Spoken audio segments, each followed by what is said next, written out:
பிரார்த்தனைகளில் ஒன்று, வஅக்னினா பிஃபضலிக அம்மன் சிவாக், உன்னன்றி வேறு யாரிடத்திலும் நான் தேவையாகாமல் வாழ வேண்டும். உன்னிடத்தில் மட்டும்தான் நான் தேவையாக இருக்கணும். ஏன்னா அல்லாஹ் மட்டும்தான் சமது. சமதுன்னு பேர் வைக்கிறோமா இல்லையா? சமதுனா தேவையற்றவன், எந்த தேவையும் அவனுக்கு கிடையாது. ஆனால் உலகத்தில் கூடிய எல்லாத்துக்கும் தேவை உண்டு. ஆனால் நம்ம தேவையை நம்ம படைச்சவன்ட்ட மட்டும்தான் சொல்லணும். அதை தாண்டி வேறு இடத்துலையும் சொல்லக்கூடிய ஒரு சூழல் எனக்கு உருவாகக்கூடாது அப்படின்ற சூழலாக கேட்டிருக்காங்க. அப்போ எல்லாருமே இந்த விஷயத்தில் நம்ம கவனத்தோடு இருக்கணும். அதுக்காக வேண்டி எல்லா இடத்துல கேட்கணும். தமிழில் சொல்லுவாங்க தெரியுங்களா, கொடுக்குற தெய்வம் கூரையை பிச்சுக்கிட்டு கொடுக்குன்னு சொல்லுவாங்க. நீங்கள்லாம் பார்க்குறத பார்த்தா எங்கெங்க கூரையை பிச்சுக்கிட்டு மழை துளி தான் பெய்யுது. மழை பெஞ்சாதான் மழை கொட்டுன்னு கொட்டி சில சமயங்களில் கூரையை கூட பிச்சிருது அப்படின்னு பார்க்குற மாதிரி தெரியுது.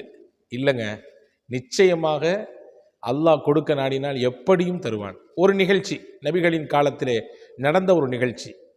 நபிகள் ஸல்லல்லாஹு அலைஹி வஸல்லம் அவர்கள் வீட்டுக்கு வருகிறார்கள். ஒரு வீட்டுக்கு விருந்தாளியின் ஒரு சில நபர்கள் விருந்தினர்களாக நபிகள் நாயகத்தினுடைய வீட்டுக்கு வந்திருக்கிறாங்க. இப்போ நபி ஸல்லல்லாஹு அலைஹி வஸல்லம் அவர்கள் வீட்டுக்குள்ளே தன்னுடைய துணைவியார்கிட்ட கேட்குறாங்க, ஏதாவது இருக்கா? நம்ம வீட்டுக்கு விருந்தினர்கள் வந்திருக்கிறாங்க. விருந்தினர்கள் என்பவர்கள் அல்லாஹுவின் அருளை கொண்டு வருபவர்கள். எனவே அவங்க வர்றதை பிரியப்படணும். வந்துட்டாங்களே அப்படின்னு சொல்லி கையை பிணையக்கூடாது. வந்தால் அவங்களோட சேர்த்து அல்லாஹ்வின் அருளும் நமக்கு வருது. அந்த புரிதல் ஒவ்வொரு முஸ்லீமுக்கும் வேணும். மட்டுமில்லை, ரசூலுல்லாஹ் சொன்னாங்க, அவங்க வரும் பொழுது அவங்களுக்கான ரிசுக்கையும் கொண்டு வராங்க, உங்களுக்கான ரிசுக்கையும் அவங்க தான் சேர்த்து கொண்டு வராங்க.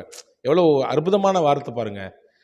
அப்போ ரசூலுல்லாஹ் கேட்குறாங்க, வீட்டில் துணையார்கிட்ட ஏதாவது இருக்குதான்னு கேட்குறாங்க. மா இந்தனா ஷை, எதுவுமே இல்லையே வீட்டில், கொடுக்குற மாதிரி எதுவுமே இல்லையே. அப்போது ஒரு அழகான ஒரு துவா ஓதுனாங்க. நபிகள் நாயகம் ஸல்லல்லாஹு அலைஹி வஸல்லம் துவா ஓதுனாங்க. என்ன துவா ஓதுனாங்க? இதையும் நம்முடைய வாழ்க்கையில் நம்ம ஓதிட்டு வந்தோம்னு சொன்னால் எல்லா நேரத்திலும் அல்லாஹ் அவனிடத்தில் இருந்து மட்டும் தருவான். யாரிடத்திலும் நம்மை கேட்க வைக்க மாட்டான். எப்பொழுதும் மழை போன்று பொருளாதாரத்தை, தேவையான ரிசுக்கை அல்லாஹ் கொடுத்து கொண்டே இருப்பான். ஒரு சின்ன புரிதலுக்காக வேண்டி சொல்கிறேன். நிறைய பேர் ரிசுக் அப்படின்னா சாப்பாடுன்னு நினச்சிருக்காங்க. அப்படி இல்லை. ரிசுக் அப்படின்னா வாழ்க்கைக்கு தேவையான எல்லாமுமே ரிசுக் தான். தமிழில் சொல்வதானால் வாழ்வாதாரம் சொல்லுவாங்க. வாழ்க்கைக்கு எதுவெல்லாம் மூலாதாரமாக இருக்குதோ எல்லாமே ரிசுக்கு தான். அப்போ அந்த ரிசுக்கை அல்லாஹ் மழை போன்று கொற்றுவான். நபிகள் நாயகம் ஸல்லல்லாஹு அலைஹி வஸல்லம் கற்றுத்தந்த ஒரு அற்புதமான துவா. நபிகள் உடனே அந்த இடத்துலேருந்து ஓதுறாங்க. வீட்டில் எதுவுமே இல்லை அப்படின்னு சொன்ன உடனே நபிகள் ஓதுனாங்க, அல்லாஹும்ம இன்னி அஸ்அலுக மின் ஃபضலிக வ ரஹ்மதிக லா யம்லிகுஹா ذلك இல்லா அன்த. இதான் அந்த துவா. ரொம்ப ஷார்ட்டான துவா தான். யா அல்லாஹ், அல்லாஹும்ம இன்னி அஸ்அலுக, உன்னிடத்தில் நான் கேட்கிறேன், மின் ஃபضலிக வ ரஹ்மதிக, உன்னுடைய அருளும் வேண்டும், உன்னுடைய கிருபையும் வேண்டும் கேட்கிறேன். லா யம்லிகுஹா ذلك இல்லா அன்த, இந்த அருளுக்கும் கிருபைக்கும் உன்னை தவிர வேறு யாரும் சொந்தம் கொண்டாட முடியாது. நீந்தான் அதற்கு சொந்தக்காரன், நீந்தான் அதற்கு சொந்தக்காரன். எனவே அதை எனக்கு கொடு என்று கேட்டார்கள்.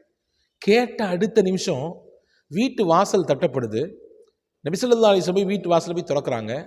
பார்த்தா ஒரு தட்டு நிறைய நல்ல இறைச்சி, சிறப்பான இறைச்சி, பொரித்த இறைச்சி, அவிச்ச அரிசி, நிறைய பலதரப்பட்ட இறைச்சிகள், பல வகைகள் செஞ்சு அப்படி ஒரு மூடி போட்டு மூடி அந்த தட்டை கொண்டு வந்து ரசூலுல்லாஹ்ட்ட, இது ஹாதிஹி ஹீபத்துன் லக்க, உங்களுக்கு இது அன்பளிப்பாக இந்த இடத்துலேருந்து வந்துச்சு அப்படின்னு வாங்கிட்டு ஸல்லல்லாஹு அலைஹி வஸல்லம் உள்ளே போய் வச்சு அதை எடுத்து வந்த விருந்தினர்களுக்கெல்லாம் கொடுத்து தன்னுடைய குடும்பத்தார்களுக்கும் கொடுத்து அல்லாஹ்விற்கு நன்றி செய்தார்கள். அல்லாஹ், நான் கேட்டேன், உடனே நீ தந்து விட்டாய். எவ்வளவு மகத்தானவன் நீ, எவ்வளோ பெரிய பாக்கியமானவன் நீ, எவ்வளோ பெரிய அருளாளன் நீ, எவ்வளோ பெரிய அன்பாளன் நீ என்று அல்லாஹ்விற்கு நன்றி செய்தார்கள் என்பதாக நாம் ஹதீஸை பார்க்கிறோம். ஆக வாழ்க்கையின் லட்சியங்களில் முதன்மையானது கண்ணியமான வாழ்க்கை வாழணும். கண்ணியம் என்றால் யாரிடத்திலும் எந்த சூழலிலும் நம் சொந்த தேவைக்காக வேண்டி நாம் போய் நிற்கக்கூடாது. அவர்களிடத்திலே கையேந்துகிற சில நிலை வரக்கூடாது.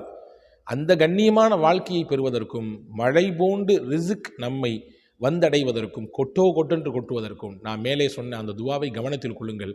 வாழ்நாளில் தொடர்ச்சியாக ஓதுவதற்கு முயற்சியுங்கள். வல்ல அல்லாஹ் அவன் நம்மை வாழ வைக்கும் காலம் வரை கண்ணியமாக வாழ வைப்பானாக.